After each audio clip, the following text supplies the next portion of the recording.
Hello दोस्तों, नमस्ते प्रणाम। हम किरण शर्मा, हम मंजू शर्मा अपना चैनल पर स्वागत करै छी। नमस्ते प्रणाम जते दाई माय दीदी भाईजी चाची बहिन सब सब गोटन के प्रणाम करै छी। सब गोटन प्यारा सेवा देना देते रहो, आगा बढ़त रहो।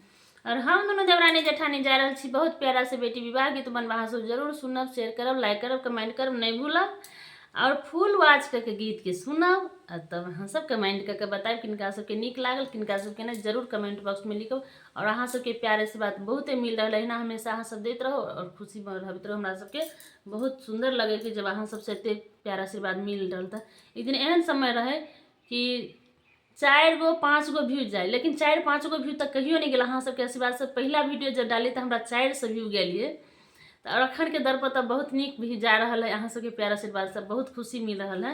अहिना दैत रहू, अहाँ सब आगा बढ़त रहू। फिर कुछ दिन जब चैनल मोनेटाइज भेले तो तय दिन में लेकिन 60 गो 65 गो व्यू जाए लगल। कि जब शुरुआत में जब चैनल बनैली तो हमरा 400-500 व्यू गेले, लेकिन बाद में हमरा पहला दिन वीडियो हम डालिए तो अगर सुबह में डालिए तो दिन हम सबसे पहले दिन सुबह में डालने छी वीडियो। शाम में देखा गई तब 400 से ऊपर व्यू रहे। देखने हम कहलिए हमरा बुझा हमरा सबके वीडियो बढ़ चलती तो हम सब वीडियो लेकिन बना अखन तक हिम्मत नहीं हारा लिया। लेकिन मोनेटाइज भेलक, मोनेटाइज हमरा सबके बहुत जल्दी 3 महीना पुरलो नहीं, 2.5 महीना से पहले हमरा सबके चैनल मोनेटाइज भ गेल। बहुत जल्दी चैनल मोनेटाइज भ गेल अहाँ सबके प्यार आशीर्वाद से।